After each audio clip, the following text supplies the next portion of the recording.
Assalamualaikum warahmatullahi wabarakatuh. Berikut adalah materi pertama setelah pelaksanaan UTS, yaitu tentang argumen. Kali ini saya akan menjelaskan melalui video lagi. Silakan teman-teman simak dan pahami ya. Kalau misalnya nanti belum jelas, bisa diulang lagi videonya atau suaranya ini untuk kebutuhan teman-teman memahami. Oke, apa itu argumen akan kita pelajari pada pertemuan ini. Oke, teman-teman, untuk materi argumen ini nanti akan kita pakai sampai di pembuktian untuk materi terakhir di mata kuliah logika ini. Jadi, silahkan nanti benar-benar dipahami ya. Dan ini benar-benar nanti akan kita pakai sampai pertemuan di pembuktian terakhir, begitu. Yang akan kita pelajari yaitu apa itu argumen dan bagaimana bentuk-bentuknya. Sebelum memahami itu, di sini ada penjelasan.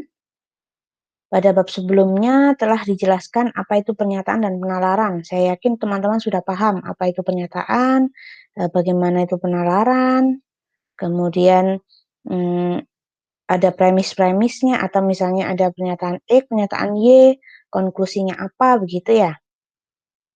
Nah, antara pernyataan dan penalaran itu saling terikat, yaitu tidak ada pernyataan tanpa adanya penalaran. Atau mereka selalu berhubungan gitu ya.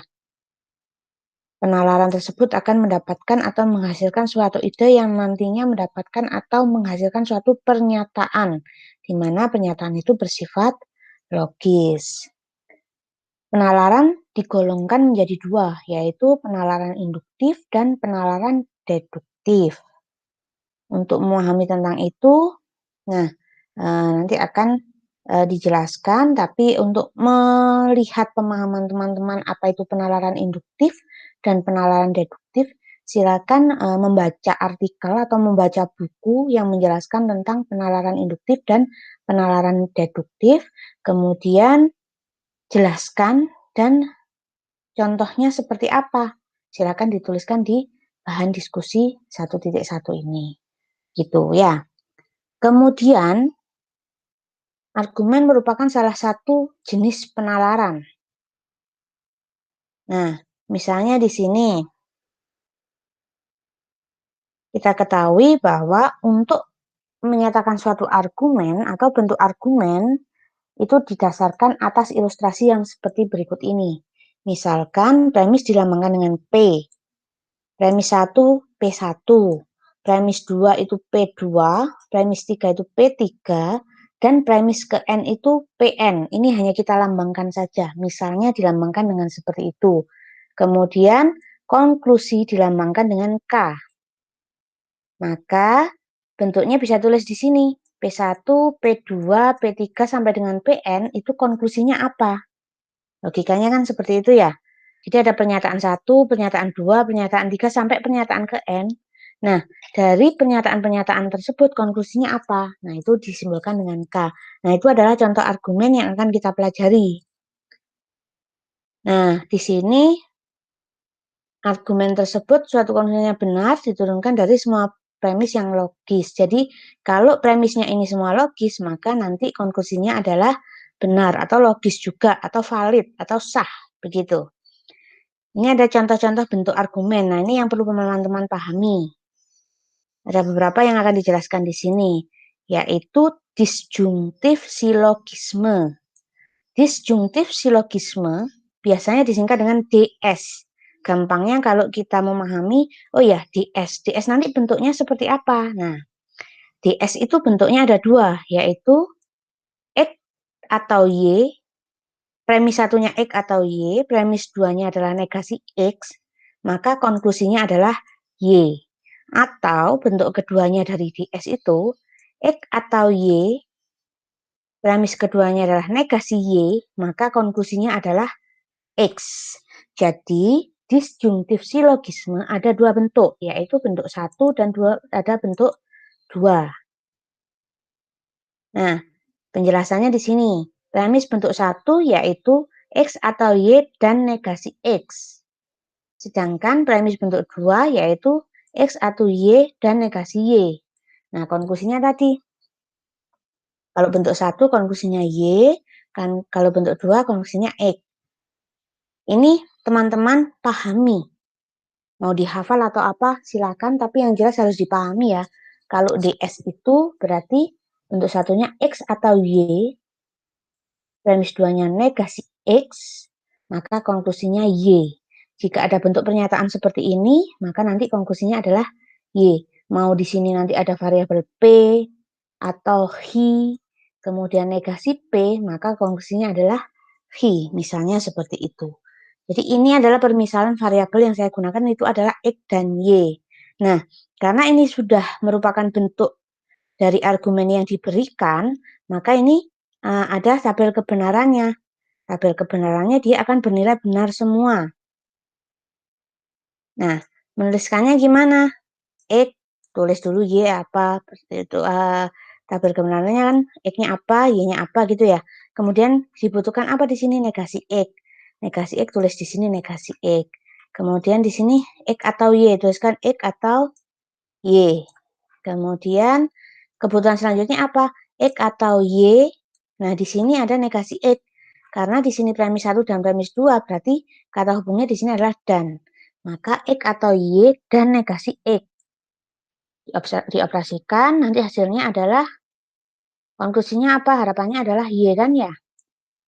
Nah, Y, maka tabel kebenarannya di sini adalah bernilai benar semua, atau logis atau valid, begitu. Ini untuk yang kedua sama juga seperti itu.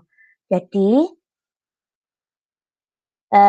yang perlu teman-teman pahami di sini adalah bentuk dari disjungtif silogisme itu adalah X atau Y dan negasi X, konklusinya adalah Y.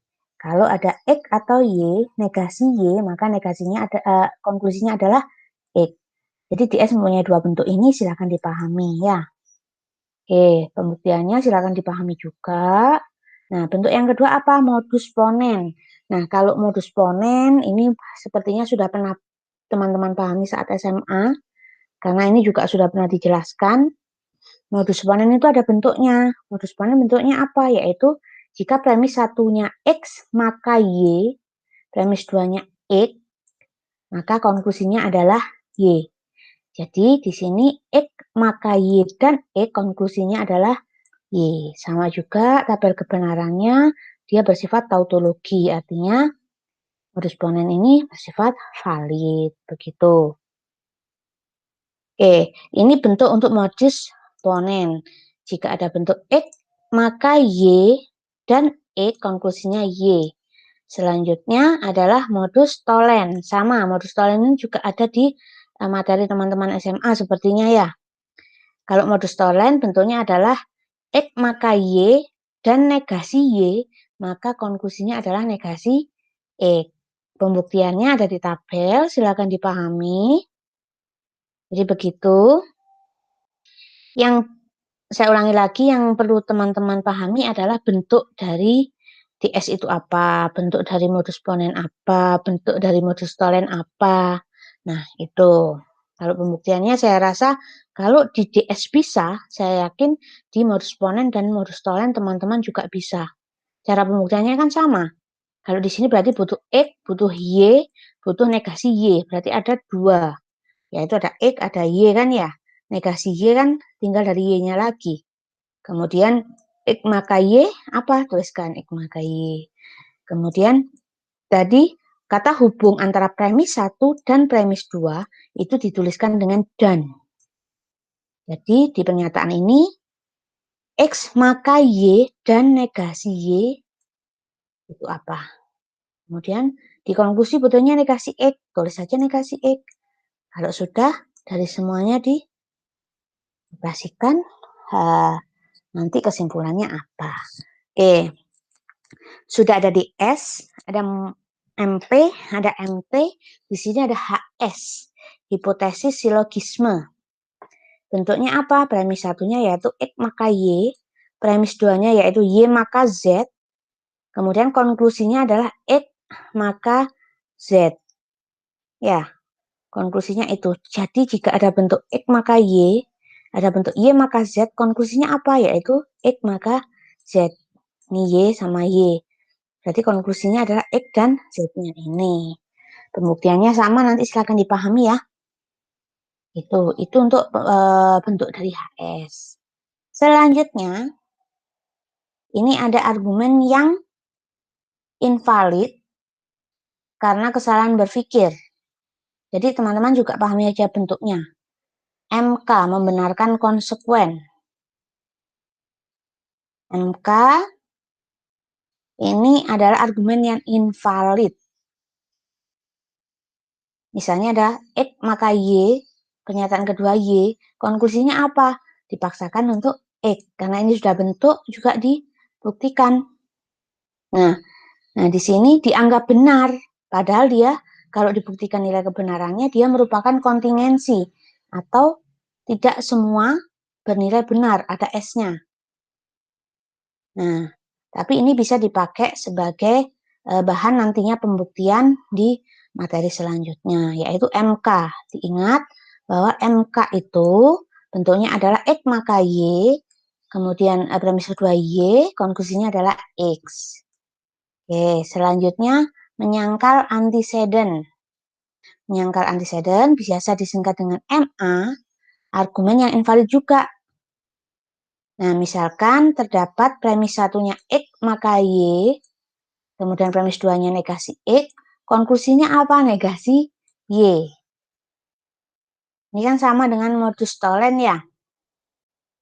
Hanya saja pada MK ini, MA pada membenarkan antiseden ini, premis keduanya adalah negasi X atau konklusinya adalah negasi Y.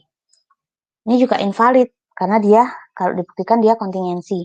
Tapi tetap ini bisa dipakai untuk pembuktian nantinya. Jadi saya ulang sekali lagi untuk teman-teman, silakan dipahami bagaimana sih bentuk dari DS, bagaimana bentuk dari MP, bagaimana bentuk dari MT, kemudian bagaimana bentuk dari HS, dan juga bagaimana dari bentuk dari MK dan MA itu. Kalau sudah dipahami bentuk-bentuknya, teman-teman kan untuk mengerjakan tugas ini, misalnya di sini berikut berikan 3 contoh untuk kalimat untuk DS. Berarti premis satunya dimisalkan dengan apa? Premis satunya misalkan saya ke atas dulu. Misalkan di sini bentuk 1 ya. Premis satunya X atau Y. X-nya apa? Kalimat Y-nya apa? Negasi X berarti dari X itu yang kita negasikan apa? Konklusinya apa? Maka tuliskan di sini misalnya P1 kalimatnya apa? P2 kalimatnya apa? Konklusinya apa? Gitu saja. Itu sesuai dengan contoh. Dari semua bentuk itu, silakan diberikan contoh dalam bentuk kalimat. Dimisalkan apa saja terserah. Kan tinggal memisalkan aja, insya Allah teman-teman bisa ya. Masing-masing 3. 3 contoh DS, 3 contoh MP, 3 contoh MT, dan 3 contoh HS, serta MK dan MA. Oke, silakan dikerjakan contoh-contohnya ini. Teman-teman harus memahami juga bagaimana bentuk dari masing-masing argumen tersebut. Kelanjutannya, bentuk-bentuk ini digunakan untuk apa? Itu adalah di pertemuan-pertemuan selanjutnya nanti, yaitu di pembuktian. Yang mana di pembuktian itu teman-teman harus benar-benar paham dan benar-benar hafal dan benar-benar mengetahui bentuk dari masing-masing argumen. Baiklah, cukup untuk materi kali ini. Silakan dikerjakan untuk yang tugas ya. Yang ini, memberikan contoh ini. Terima kasih. Assalamualaikum warahmatullahi wabarakatuh.